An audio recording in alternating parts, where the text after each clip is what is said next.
Hey Denver, here's what's happening in your city now. On Monday, July 26th, Mayor Hancock delivered his State of the City address, covering a multitude of topics from climate to homelessness. The state of our city is resilient. We're turning the challenges of the past year, and there were many, into opportunities. Opportunities to transform our city into a model of equity and inclusion that is sustainable for years and even decades to come. And you have my word. We are going to continue to deploy every tool available with a goal of lifting thousands of people out of homelessness over the next 2 years. Now, we know what works, and we're going to do even more and even better.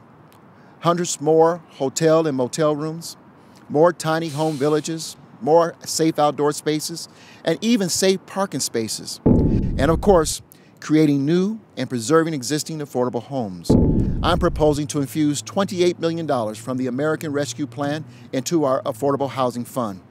And to get affordable housing built sooner, we will be creating a specialized team to prioritize these projects for permit review and approval. So we have prioritized our new Youth Violence Prevention Initiative, which is well underway.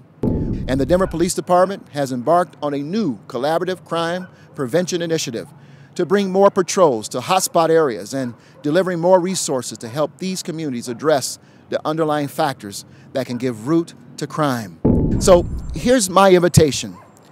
I want to issue to the young people who have called for better accountability in law enforcement. Stay involved, be the change you want to see by running for office or applying to be a Denver police officer, sheriff's deputy, firefighter, or paramedic. We know that alternative response works. So we're investing in this approach, adding $1 million to continue the expansion of the STAR program so people in crises are met with behavioral health professionals instead of uniformed officers. A new civilian street enforcement team will address lower level infractions, and we are working on a new assessment intake diversion center. This aid center, which it will be called, will create an additional alternative response to the criminal justice system. We can better guide individuals with mental health or substance misuse challenges away from being booked into jail and instead connect them to more appropriate services.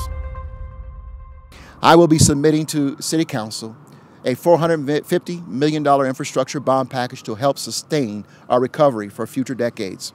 This package, we estimate, will help create 7,500 good-paying jobs, $483 million in worker wages and benefits, and $1 billion in economic benefit. Building a new state-of-the-art arena and the new events it will attract will create year-round jobs and provide funding for community programs and projects important to the well-being of the surrounding communities. Bond-funded transportation projects will support new jobs and improve mobility and other projects. They will strengthen our cultural institutions, libraries, and parks and rec facilities. Many investors in the industry are white and male. At the same time, many people of color are still weighed down by past convictions of possession of marijuana, and as a result, they are barred from even entering the industry. Many minority and women-owned businesses have lacked access to capital. It's time to level the playing field. So today, I'm directing our economic development and finance teams to realign a portion of the city's marijuana sales tax that we collect to establish a new revolving loan fund to support these and other businesses. We will also engage financial institutions to compound this funding with the goal of eventually creating a $50 million fund to help these enterprises start, grow, and thrive.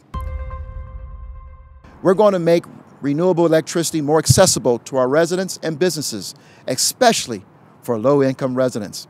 Our net zero implementation plan calls for all new buildings and homes to achieve net zero emissions by 2030. Our renewable heating and cooling plan is centered on equity, ensuring that 30% of the homes in Denver that currently lack air conditioning will have it with technology that doesn't make climate change worse. And we're providing fully subsidized solar power subscriptions to 300 low-income households thanks to the voter-approved Climate Protection Fund.